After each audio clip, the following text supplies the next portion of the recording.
Oh, Let's, there it is. there it Hey, is. Good morning on Sunday, and yes, happy and Sunday.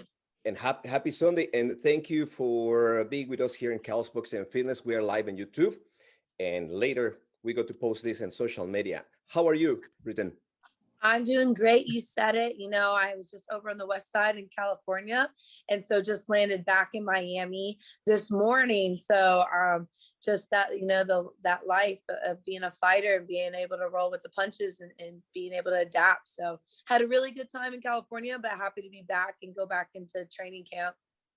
That's great, and also well on training camp, and now under the tutelage of you're also partner in life, the heavyweight champion Joe Beltran.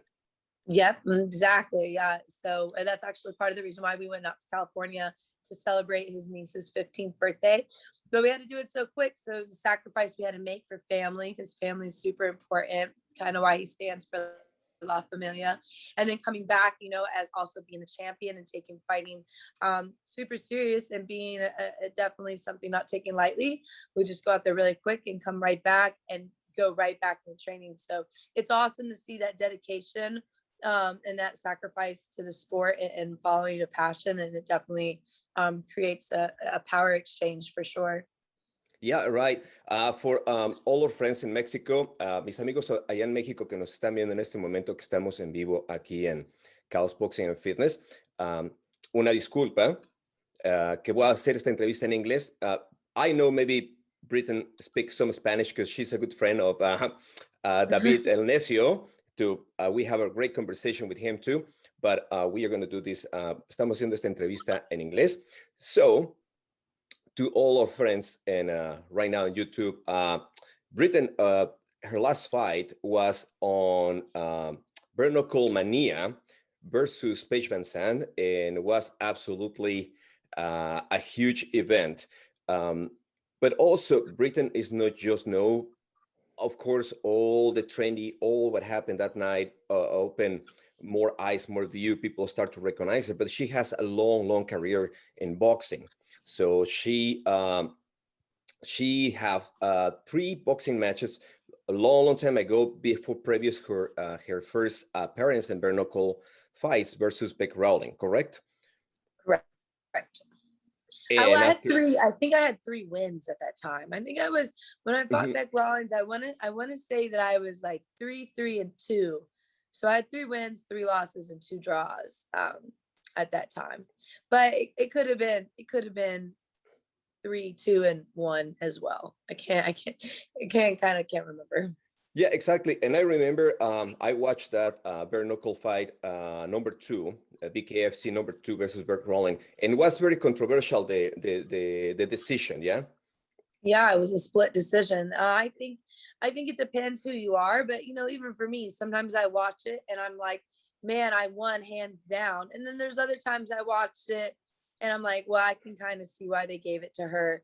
But I think overall, I think a lot of people, again, the thing that was ruled as slip, that was, probably controversially, it was a knockdown. I'm not going to argue that it wasn't, but I think if that didn't happen, I would clearly won the fight. But because that happened, it just sucks because, the judges should score based on the round. So even if they gave her that one round, I won the other ones. So winning 4-1, it should be pretty clear cut, even if you get knocked down in one round, if you come back and win all the other rounds. But you kind of see it in boxing and, even in MMA and other combat sports, there's one significant round where someone gets knocked down, it kind of seems that it always leans that way to that person. Yeah, like the last night. I don't know if you watched the last night, the UFC fight, Rose Namajunas versus Wei Ling. Of course, my hats up to Rose Namajunas because she do very smart fight. Do you believe that the referee stopped early the fight? No, I actually don't. I think they stopped it in the right amount of time. I think that when I think that the clear cut thing, whether, she could have fought out of it, is to see like the state when she got up. When she got up, she was really disoriented. She was wobbling. Yeah, so I think hands down he stopped it. I mean, if she wasn't really hurt and it was a bad call, she would have got up and been like, "What? That was a bad call." We've seen it so many times before, but I mean, she was out of it. And I mean, she felt, I mean, that it was just perfectly placed. And I felt like, if the referee didn't pull it, it was going to be just more damage. Anyways. So it was no pulling Rose off of her at that point in time. It was kind of done. So I think it was the right decision. Yeah. Well, now going back to you, but thank you for your point of view, because I was thinking the same. But after Beck Rawlings, you go back to boxing and you have this fight with Kim Wabik, a Mhm. boxing and the same card with Hart and well, what was your card? But it was a split decision too. Right. And after you come back to Bareknuckle fights and you do the fight versus Christine Ferrea. Right. And was the doctor stoppage? So taking back the question about the referees and the doctor, do you think that fight the doctor stopped in the right moment to fight? Because I remember also I watched the fight, and you was with a lot of fire in that one. You still with a lot of gas, you still with a lot of strength. Oh yeah, But definitely. because we saw the patients and you fighting, and I think in a very similar impacts you have. Do that means because in this case you was a main event, the main card, and then the last fight versus Christine Ferreira was more like, okay, so let's just stop this fight. Yeah, well, see, the thing is that fight was actually a title fight. So that was a big fight too. So I'm really disappointed that that's how that ended. I felt like I was in really good shape. I feel like I wasn't gassed. I feel like my game plan and my strategy for that fight was completely wrong. So I do kind of look forward to that and kind of with like some regrets and doubts on how I went about my fight camp and everything like that. But I was in really good shape. I was really wanting the fight. I wanted it more than anything. I know a lot of people were counting on me. So when the cut happened, I remember saying, like, because sometimes in boxing and in fighting, you see it all the time in sparring when Yeah. people kind of go to fight and it's like they're kind of still and not in their groove, and then they get hit one good time and it's like, bam, they come up, and then they're like, oh, it kind of like snaps them into it a little bit. I kind of felt like that's what happened when I got that hit and kind of was trying to adopt this technique that my previous coach had taught me, which, obviously wasn't the right one. But because I was trying to do that and focus on that, I definitely made a huge mistake. So after that mistake, I was like, oh, I'm never doing that again. I know how to handle it. I know how to handle her. I know how to fix this. But the cut under my eye was so bad that Stitch really wasn't even my cut man. It was actually Vic was my cut man, but they told me to Wow. go. They're like, no, you have Stitch look at it. So I remember telling him, I was like, let me just finish the round. Like, I can do this. Like, let me finish the round, give me one more shot. Cause I knew what was at stake and I've been cut before and I know how I perform and how I respond to when I have a cut. So I really wanted that chance. And he was like, no, I'm so sorry. He says, you can be mad at me all you want, but you'll thank me later because it's not worth losing an eye. So it kind of sucked. The severity of the cut was pretty bad. So it was like everyone Yeah. thinks it was just my eyebrow, which I was. So it was actually two cuts. So I had my eyebrow cut open and it was like right under here, like literally next to the lash line.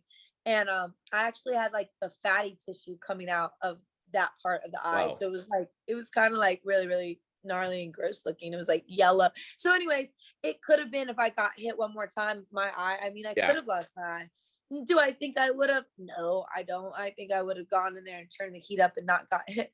But what we don't know, we don't know. So I think that the refs are acting at a place to keep fighters safe, and that's what we have to trust and know, and then just chalk it up to that. It's a sport, it's a competition. We live to fight another day.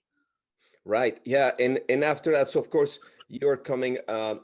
You start to transition in different camps. You start to go and you go back to boxing, and you did fights versus Jimmy Mitchell, Uni Harris, Shureta Metcalf, and you meet back again with Kim Wabik, and you won that fight. Yeah, I tell everybody this story, and I was just talking to it with Joey. I feel like that fight for me was super personal because I tell everyone, the reasons why we fight and how we are fighters in the ring. For me, I have my reasons why I train and outside, but when I get in the ring, I'm very competitive. I look at it as a sport. I definitely try to like analyze it. I don't really make it personal. I've tried to make it personal. It doesn't really work out. But when it's truly personal and I'm not faking it, it's a totally different BRITAIN Hart that you see, which is what you saw with Kim Wobbick, because that fight was personal. I felt like I was robbed the first time I fought her. I had a lot of negative feelings going into it, but I put in all into my fight camp and had a really good fight camp.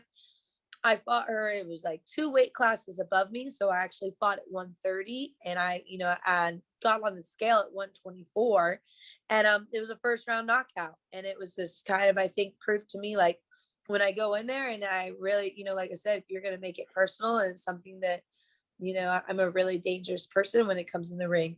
I'm dangerous for anybody as far as the sport and the competitive. When it comes to a rematch though, and a redemption shot, I'm definitely super scary. Yeah, right. And of course, all your back and you have a background in sports science, yeah. So I believe that also help in your training camps, yeah, because you have can you tell me what's you have a degree in sports science, yeah. Yep. Well, no, my degree's in sport management. So yes, I've always been involved in sports and more on the business side and the corporate side, but also the running and the management side. But I love sport. I grew up playing soccer. I played soccer in Germany for 5 years. I played soccer in college. I was a freshman varsity starter. All through my high school, I made honors team in high school. I played basketball, played volleyball. But soccer was definitely my first love. And then from soccer, I actually played powder puff football. And then I worked for the NFL Carolina Panthers for 5 years too. So my involvement and passion in sports in general is just really high. Yeah, your athleticism, you can prove it. Yeah, all how you can bring all these elements from the athleticism and different versions. So after Kim Wobbick, you return back to the bare knuckle fights, and you uh, win by knockout to Randine Ekholm, Right. and it was by knockout. Right. Yeah. And that was another one. It was crazy because it was COVID. And in the Kim Wobbick fight, like I said, it was personal and I needed to do that for personal reasons. But I actually lost all my money. Like I got a purse for that fight, but I moved and dropped everything to go to Philly and train in Philly. And so by the time I fought and everything was paid for, I had to give my coach all my purse. Everyone that was helping me, I gave them every last dollar of my purse. And then I also had to pay my normal bills, as far as my cell phone bills and for my child and, yada, yada, yada. So I was like broke, more broke than I've ever been in my life. And I finally was like, you know what? I can't keep doing this with boxing and fighting. I've definitely give up the last 4 years. I've been sleeping in and out of cars and hotels and people's couches just to follow this dream, but I just can't do it anymore. I'm going to go back to Virginia and get a real job and work, and I'll go back to boxing once I have money established and I'm more, stable and not sleeping, in a car or being put in really bad situations anymore. So when I started working, Dave Feldman from BKFC messaged me and just basically set a date and a purse. They didn't say who, they didn't say anything, they didn't say wait, and I just said yes. I said, yep, I'll do it. And so that fight was quite interesting. It was one of a unique perspective because I was just training like, and working like 12-hour shifts. I was working so hard. Like everyone was really worried for me at one point, but it just shows once I did that and put all that hard work and sacrifice, it seems from that fight on with that knockout with Randine, my life has been tons easier, and I've been making the right decisions and following my heart and being able to do that successfully has been really great. Yeah, and also because you start to surrounding you with people, I believe, more mature and try to put in the right way. No, and of course, Mr. Feldman, uh, to trust in you and pull you in this fight, and you start, of course, and you meet Joe now. So, but in that last fight with Remy, so you do the right call. Yeah, I remember Right. watch the fight, and you just go to the ropes on the ring, the circle ring, and you call Paige Van Zandt, who was already assigned to BKFC from the UFC. Yeah. Right. So why? What happened with you in that moment? So what do you see? So do you know that that fight can be possible, was planned already, or you said, okay, this is the fight I needed? Yeah, well, there was rumor and speculation that whoever won the Randine fight was going to fight Paige, and that Paige was watching, and that she was commentating, and that whoever won was going to be the winner, or was going to be her next opponent that she was going to, fight. And so, with that in mind, it was kind of like, I mean, I wasn't looking at it as Paige Van Zandt, but it was definitely looking at it as exposure and main event. And definitely, again, being a better money fight from a fighter who's taken a lot of chances. I'm a fighter who's rolled the dice a lot. And it would be nice to have it pay off and have a big fight like that. So my motive was definitely with that too. So, but I was also very smart and told people that I'm not worried about Paige until I beat Randine, because I feel like that's a mistake a lot of fighters make when they look past their opponent. Exactly. Yeah. And I definitely didn't want to underestimate her. I remember actually being way nervous for Randine, which is kind of ironic and funny looking back at it. But I was actually really, really nervous with Randine because I was already 0-2. And I told myself that if I lost against Randine, that I could never go back to Bareknuckle. And I like Bareknuckle and I love fighting, but there's no way I'm going to be 0-3. Like I'm just not, I can't do it. Like what wasn't made for me. I know I'm a great fighter and I'm not doing it for the money. I'm doing it to be the best. And a 0-3 record isn't the best and nowhere near the best. So Yeah, exactly. maybe I don't belong. So I didn't want to feel that way, that I don't belong. So I definitely put everything into it. And when I left for that fight, I told my daughter that I was super nervous for the fight. Like she was like the only one I admitted it to.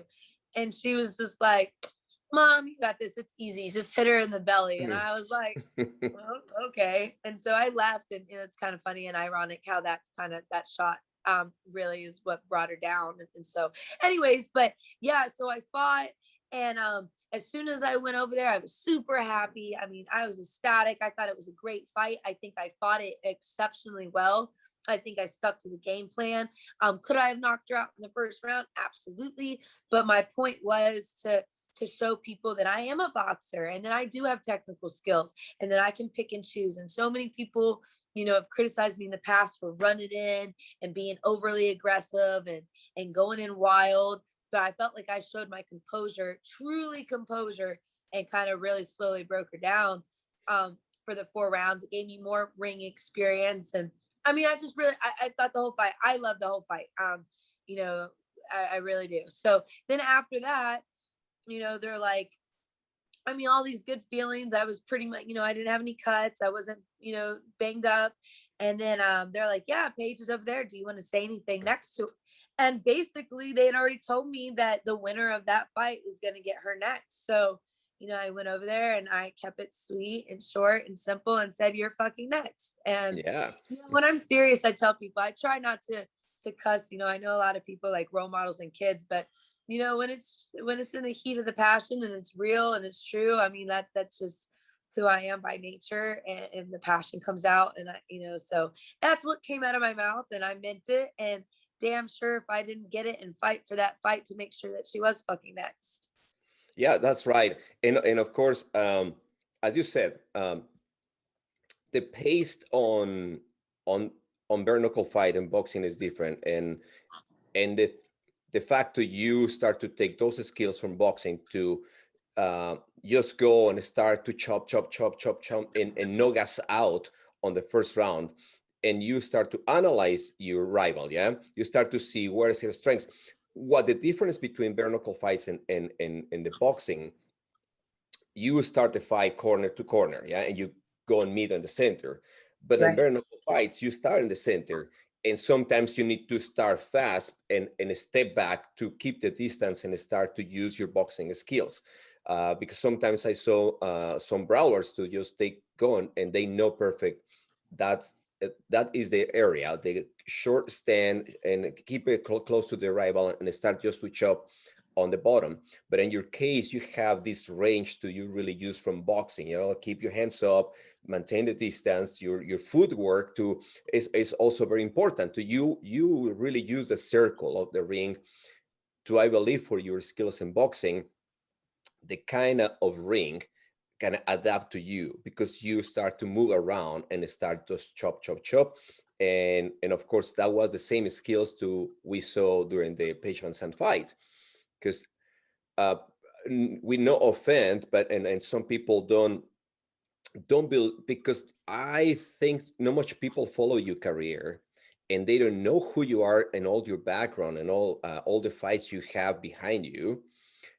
And I know Paige is a good fighter too. In her area, she started to polish her striking skills, but she never confronts somebody with no using kicks. Yeah. So Paige is a good kicker, so she do those fly kicks, etc.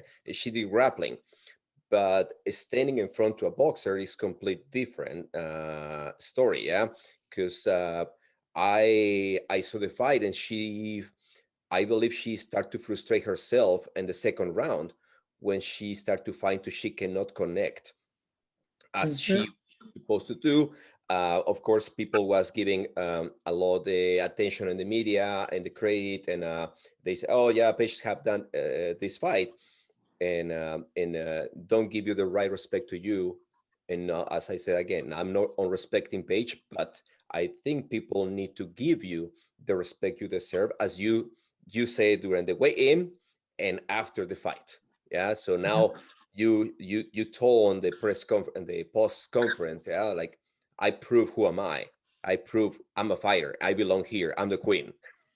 Right. Yes. And exactly. And that's all I've wanted because, I know we don't have to care, like a lot of people say, don't care what people think or what they say, but it does really bother me sometimes when they say, you know, that I'm nobody or that have bad technical skills. And it's like, man, I have a lot of boxing background and there might not be some things that I do perfectly, but no boxer does. You could break down any boxer, but something I feel like, I really have had, if you did watch my prior fights, is that my footwork and the use of the ring is really good. And, I've adopted that and brought that to make a different style of fight with bare knuckles. So I think, when you watch different fighters, you can like their styles and see the backgrounds and what it comes from, what they bring to the table. But I do truly think that I'm somebody who's unique and different, and that I really worked hard on those skills. And they're not just like I'm in the ring swinging and gassing out. Like, I'm being very smart and calculated about it. And it feels good to have the respect for people that see it and can appreciate for what that is. Because I definitely am still growing. I'm still learning. And I only want to keep being the best and be better. But it would definitely be nice for people not to say, that I'm a mediocre boxer, just a mediocre fighter. Yeah, exactly. And also I coach boxing, yeah, and always when I see young people to come to ask me about, hey coach, I want to fight, I want to train with you, and always I explain that, yeah, you need to have the motifs, you need to have the inspirations, and also you need to have the fear inside, yeah, and you have a motivation because also you are a young man too. And as you explained during this conversation we having in the beginning, like sleeping in the cars and give up all your money, and sometimes you go into fights. Of course, you have the skill to fight, but also you have the need to win the fight, and it's not just to win the media. Yeah, it's also to make that paycheck, to bring your fight to fight, and not just to be the celebrity to want to jump and take the attention, and don't have that fire inside, yeah, on the hands, on the heart, and the mind, to cross on the other side and confront that person. And um, and I believe that's also your motivations, yeah, your family, your life, like we are happy to see you are catapulting all these those things. Right. Thank you. Yeah, it definitely is. Even now, I don't take any day or any second for granted. I still go back and visit all the kids that are in the gym that I was first at, and I try to, make sure that I still remember those people. But even now, I think of where I was, and having to like count change for food and change for gas, to where now, it's, we're in Miami and it's beautiful and it's gorgeous and we get to train at an amazing gym, and you know eat like really good food and everything like that. But it's not one day that goes by that I don't think that this is where we made it. This is the point. This is why I worked so hard. This is why I slept in the car and followed this, because this point in time in my life was meant to happen, and this is the reward. And I had a coach, Coach Dwayne, who is in New Jersey. He's very busy and he, does a lot of Mhm. things too. But he taught me a very important quote that was like, he said, "Little mama, there is no promise without the struggle, no matter what. And you just have to keep telling yourself that you will never get a promise made without struggle." And so anytime I struggle or feel bad, I think of him telling me that statement, that to get the promise and to get what you're really after, you have to struggle for it. And then it's worth it. And then you have deeper appreciation, rather than people that are just fighting just to look good, or they're fighting because they, whatever they have to, they're in a contract. It's much different than fighting because you actually are standing for something and striving for something bigger than yourself. Yes, and you mentioned now, yeah, the difference to train in amazing gyms, to travel. I remember the footage they put on the and Bareknuckle Mania that night. The footage between you was in a backyard, I don't know where, like, and you hang the punching bag with the chain yourself and trying to establish to your training area, your training system, and versus page training and with all the UFC people and the nice gyms, etc., etc. And people, I have a couple friends at home watching the fight and like, oh, you think like, no, I believe she trained there because it's her area. It's like I'm training with those coaches, etc., etc. But how now change that lifestyle to where you train before and now be like and the gym with your partner, yeah, the box. What is the name of the gym and Boxar. Box R, Box. yeah, it's a beautiful gym. Yeah, it is. It's very pretty. No, it's different for sure. I think when I was by myself, and training and hitting like the playground and running, I think that, it really was a good thing for me. It wasn't bad. It was good because I really got to reflect on like the dreams that I wanted. Like when I ran and was going by myself and like, hitting the playground, or I used to have the heavy bag in my living room. I've had it on my front porch. I've had that heavy bag everywhere that it possibly can be. And, it kind of makes it more like real in the fact that, man, I have to do this because I don't have another option. This is really what I want. This is me following me making an effort, me following a passion, that I would do this. And so then it kind of puts it into bigger perspective. Of course, being at home, sometimes it gets hard. You make excuses. You got to go to work and you got to clean and you got kids.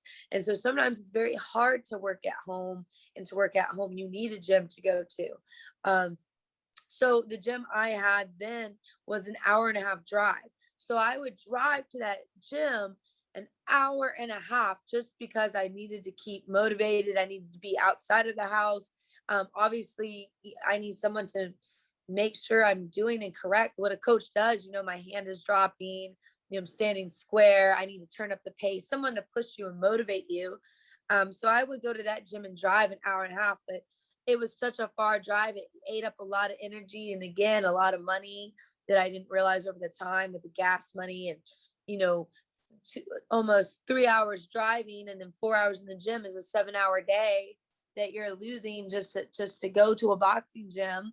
So for me now, being in the gym where other people are constantly pushing you, it's literally a mile from where we live. So just not driving an hour and a half is like time management. It's so nice to not do that. So it's good. It is definitely good and better. But again, my advice to anybody who's starting out is being in a top level gym, and a gym as nice as Boxar or wherever it might be, it really isn't what's necessary.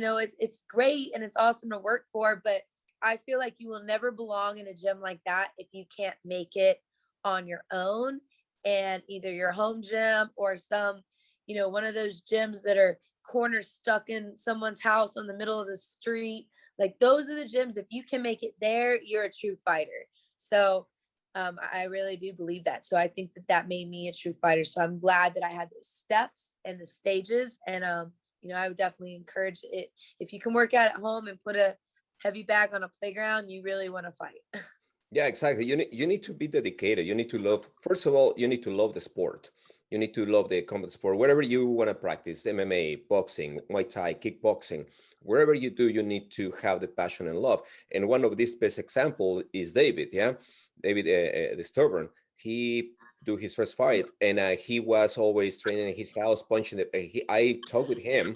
We have this conversation, and it's like, I never fight before. I don't have any pre-fights, amateur fights. Just I was hanging on the streets. Of course, I fight in the streets, but just practicing and the punching back. And you are one to those stories too, yeah, like the tenacity and persistence and what do you love. So, how's now? You are now based in Miami, Yes. and now you have your head coach, who's your partner, Joe Beltran, who is the heavyweight champion, the Bareknuckle fights championship, and he's fighting very soon. How's training with him in all the surrounding now, and your preparation, and when will be the next time we see you? Yeah, it's amazing. I really cannot even tell you. I mean, it's normal. You've seen, before, sometimes people are like, oh, don't bring your boyfriend to the gym. Don't bring your girlfriend to the gym. Joe, I think, was saying a story like, if you brought your girlfriend to the gym, you're going to be like, a target's on your back. Everyone's coming for you. So, and I've Yeah, seen that before, they're like, don't, or they'll be like, that's my place and my getaway from whatever, my break from spouse or relationship. So you see a lot of that in the gym. Sometimes you butt heads, sometimes you have different training techniques. I've seen that before. So with me and Joey, it's just beyond perfect. We're both very much alike, so we don't clash in what we believe in, as far as fight styles and fighting approach, the mentality. We ironically have a lot of the same type of beliefs and core values when it comes to like how we mentally break down things. We both joke about it, but we did this landmark forum thing, and I think it gives us a really great understanding of each other that not a lot of other people would understand. So big shout out to Landmark if anyone knows what I'm talking about. But we work, man. We are a lot alike, and being with him and noticing him has been like, wow, I can see myself in him all the time, and I'm sure he thinks the same of me. So when he sees me fight, I'm almost positive he thinks it. But we have that same energy that we feed off of each other. We're always pushing each other. If he's falling a little behind, which is very, very rare, because that man knows how to work. Like, he is a hard worker and he takes it very serious. But if he ever does, I motivate him, pick him up. And whenever I'm falling behind, he always motivates me and picks me up. There'll be days we wake up and we're free. We're so tired, man. We get up at 7 o'clock in the morning and be like, man, we really don't want to go teach class. We really don't want to do this. And then we'll just look at each other and smile and be like, yeah, but it won't be that bad after. We go, we have a great time and we do yeah. it. And every workout that we have done has been excruciating or hard, where we grunt through it and be like, wow. And then afterwards we're like, man, fuck that. We're over. Let's go home and relax. And then we do it again. So we're always smiling, even when, shit's really bad. As far as training, like we've had to do like 25 rounds nonstop before, and then do like 3-minute planks in the ring, and then do a strength and conditioning workout. I mean, we work hard. So it's always being pushing each other and really just understanding. And I think that that's a big thing in relationships is being able to share that instead of going home. Because I really, like, even right now, I cannot explain to you the workload that we do in the gym. You just wouldn't get it. You have to be there. Yeah, And exactly. Yep. he was there, he knows, and I was there, so I know. So we have like this deeper understanding and an appreciation. And I think we have a deeper value for each other, seeing how we work. And how hard both of our work ethics are to push each other. We're really just, I've seen him spar. He sparred this one boxer who's 20-0. He's been sparring Greg Hart. I mean, he's been sparring really, really good high level people and just constantly getting better. And then for me, I got to go to Fifth Street Gym, which is a really famous gym where Muhammad Ali was. And I sparred a girl there. And it's just, I mean, I really couldn't be happier with the motivation system and support system that I do have. Yeah, exactly. And mixing, yeah, the experiences, because of course, to, as I said, we are live now on YouTube, and people are watching. So people don't know Joe Beltran. Joe Beltran is a very well experienced fighter, and he is a veteran in UFC. He's in UFC a long time ago, and after he was in Bellator, he was a champion in Bellator, and now is in bare knuckle fights. But also, as I said, so Joe has all this experience in MMA and now bare knuckle fights, and mixing with your background experience in boxing to complete two different styles. I believe that's where you find that match, like a sharing experience. I believe sometimes you're watching him sparring and you can give him some advice, yeah, with the hands, like, hey, your elbows, they are too open, no, close more your elbows so you can close the gap, etc., or the head movement. Oh yeah, I know. It's so awesome. And he trusts me with it, which is amazing. But like in sparring, I was like noticing something saying you're too square, And like maybe a lot of MMA fighters don't realize that what means squaring up. But I zoomed in and we had a conversation about it. And he was like, oh wow, I get that. I've heard that before, but I noticed things like that and give it to him. And you can tell that he really takes it to heart and values it. And from me coming from a boxer and being all strictly boxing, it definitely is different going to someone who's MMA. And then vice versa, like you said. So he actually teaches an MMA class at Box Art Studios, and I take his MMA class. So I'm learning. So I mean, you never know. Maybe Yeah, you'll see me in the UFC one day. But it is really fun, and it keeps it, like I said, how much we are alike. It also keeps it, like how you said, we can help with the hands and seeing fixing the MMA mistakes that might be detrimental in boxing. exactly. So right now you have a contract with BKFC, yeah, Yeah. under David Feldman organization. But is a chance to you go back to boxing again, or the contract is only on now dedicated to BKFC? So the contract for BKFC, it was a 3-fight deal, and so I already have 1 fight. So now I have 2 more fights to finish out with them.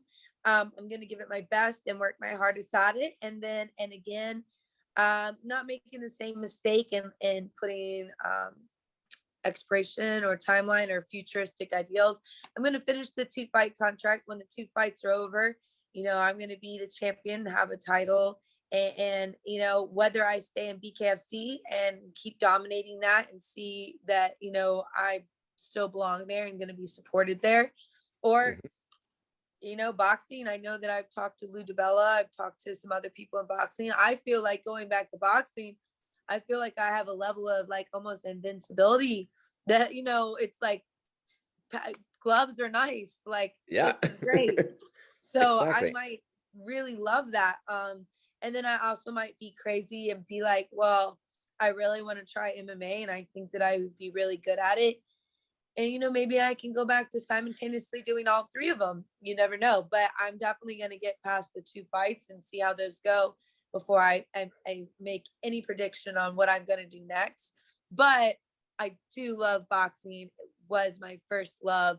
I'll always try to go back to boxing, whether it's coaching or for fun or playing with my kids or helping other people. Boxing is where I always want to be and want to grow at.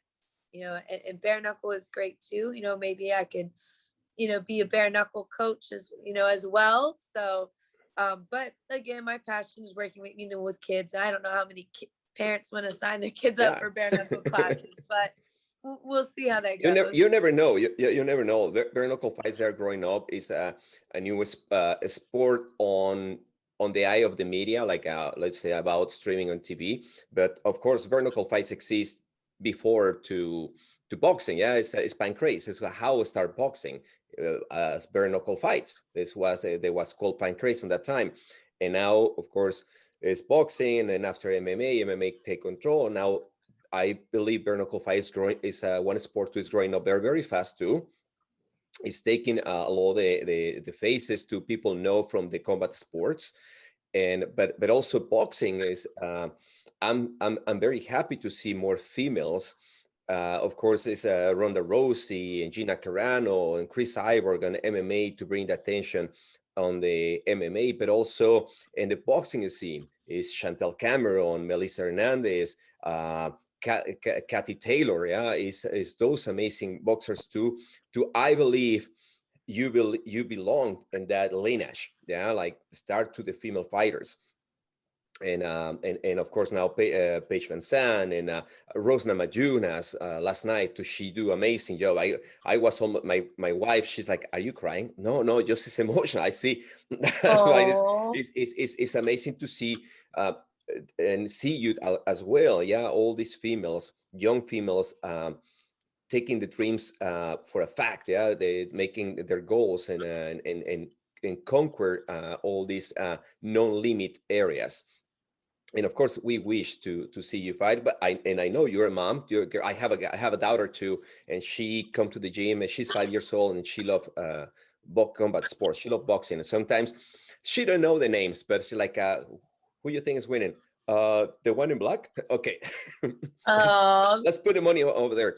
um, I have her watching your fight, because I want to she experience and see all the different combat sports. Uh, but I believe you are a good role model. I believe because you're a mom, you can become an excellent role model in this sport, and people don't see the sport as the violent they believe is, because um, it's a little bloody, but it's less dangerous than boxing, because the impact versus and you can tell me that, yeah, the difference between punching with the gloves and punching and getting the punches with just bare knuckle is different. right. Yeah, it is different. Short-term damage, definitely. I feel like bare knuckle is short-term more damaging, but long term, I do definitely believe that boxing with the gloves lets you get hit over and over, which is damage that you can't see. And in your brain, every time your head gets hit, it rattles around, and that's Mhm. that's affecting you. You might not be able to see it because we can't just pull our brain out and see it. But it is. And so, the harder blows, the more you're doing it, it's just racking up. So in bare knuckle, you go in there, the you got to, you can't really hit someone over and over in the head because you're going to break your hand. You have to be more calculated with your shots, and they're more superficial cuts to the face, rather than taking blows directly to the head. Yeah, So in exactly. that aspect, I do think it is less damaging. Yeah, you can see the story of Frida Wahlberg, yeah, the champion from Sweden. To is some to those conversations to we as coaches too we was having, like the damage to sometimes is created by the sparring. Yeah, like we try in our gyms to the sparring need to be less. George St. Pierre also say that, yeah, sparring is one to the fundamentals to create more damage in the boxer. It's not the day of the fight. Sometimes fighters get so intense during the sparring, during the training, to they damage it, and you arrive on the fight already with impacts from all this heavy sparring. But I know, so this is part of the sport, so people they decide how hard you want to do to sparring. But as I said, Frida Wahlberg, she was sparring with guys, and she get these impacts and have the blood. Uh, how you call Brain uh, bleed. there. And the day of the fight, she already was have a brain damage. Yeah.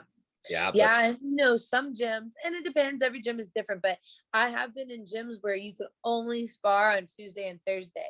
If you sparred any other day, you got in big trouble. And they did that to cut down from guys coming in the gym sparring every single day, sparring, getting hit in the head every day, that he'd only have them spar on Tuesday and Thursday. I'm not saying I necessarily agree with it, but I've seen where some people really believe, and they're still coaches and they still love boxing and they love the game, but they also believe that it is damaging and that they realize that and know what they're doing, but these are the ways they're going to minimize it. Or some coaches, you know, I think I took my headgear off one time. Well, I've taken it off a bunch of times, but you know, coach will be like, absolutely not, put your headgear back on. You know, and then you get into that debate whether the headgear really helps you or not, but whatever.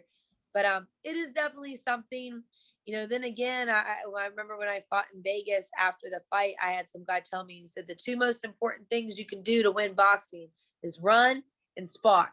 Run and spar, run and spar. Everything else is just like, you know, supplement, but you need to be running and sparring as much as possible. So then I'm like, oh dang, you know, but it's Yep. just following and finding a balance in what works for you. Exactly.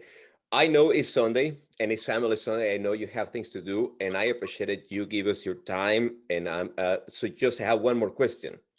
When we can see you back to Bareknuckle fights? When is the next fight? Do you know, I know. have any? You're gonna hear. Well, I will say you'll get the real truth answer is that I was expecting to fight May 21st. Totally the plan to fight, which would be on the same card as Joey, which would be so amazing. And some other fighters at Box Art Studios. So it's like a whole team thing. And then they said, no, no, you're not fighting.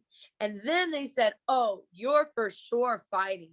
Like you're fighting May 21st. So I'm like, oh my God, like I need to know, like let people know. And then now it's back to we don't know if you're fighting May 21st. So I don't know. I probably won't be because that's less than a month away. So I'm gonna say June 18th. But you know, there is always a world that I do fight May 21st. There's a slight world that happens in the next 2 or 3 days. So in the next 2 or 3 days, if I get word that that date is good and it, you know, everything makes sense, then we'll go ahead. But if not, I mean, it sucks because I was, you know, I put some posts on Instagram because last Monday they're telling me 100% I'm fighting and that, you know, get ready and step it up a notch. And now it's like, well, dang, it might be June 18th after all. So anyways, at least you have something to look forward to of me fighting either May or June. Or June. And any thoughts to you, who you want to fight? Who can be the great fight for you? Honestly, I just think anyone. To me, I really want the title. I think that, you know, I really, really want the title. I'm kind of being selfish and kind of being one-minded, like tunnel vision on the title. Whoever they want to put in front of me with the title, I do not care. I would love to fight. If it's not for the title, you know, I mean, there's some personal people, like there's a lot of personal people I want to knock out. There's a lot of strategic people that I want to knock out. And there's a lot of newcomers that I want to knock out. So whatever Dave Feldman and BKFC choose to put in front of me, you know, until unfortunately I got in the ring last time and told Paige she was next. I feel like Jenny Savage kind of got in the ring and wanted to say that she was next. So in hindsight of it all, you know, she's definitely my go-to first for personal reasons. And I, you know, personally cannot stand her. But there's some other fighters that kind of get under my skin too, or just going to be good fights or fights that the people want, fights that the fans want. So again, I'm a fighter. I fight. I've never ran from a fight. I've never turned down a fight. I've been one of those fighters that fights on 6 days notice. So anyone can run their mouth and say what they want. But right now I'm focused on the title and what's going to get me there. And I have to fight next based off of that. Great. Okay, ladies and gentlemen, you hear that. So stay tuned. If you don't have or you don't know how to watch the Bareknuckle fights, you can download the app. It's BKFC TV or go to Bareknuckle Fight Championship. They have a website, they have a web page, and they can tell you how you can watch all these fights. Also, you can watch the replay, Paige Van Zandt versus BRITAIN HART. You can watch that one and you can enjoy the intensity, and all these features they have there, the show. And of course, don't forget BKFC April 30th in Alabama, and after Joe and Miami, correct? Right. All right. So ladies and gentlemen, BRITAIN HART, thank you so much for your time. I really appreciate it. and hope it's not the last time we see you and talk with you. And hope we hear more news about your career. We wish you the best in your professional career. We wish you the best as a person, as a mom, as a trainer, and keep enjoying life as you are doing right now. Oh, thank you so much. That means a lot. I appreciate it. And you taking the time. It was awesome. I love talking about it, and you'll definitely hear what's next. All right. Okay, ladies and gentlemen, KAOS Boxing and Fitness. My name is Tristan Oseguera, BRITAIN HART. Thank you so much. Have a good day. Bye.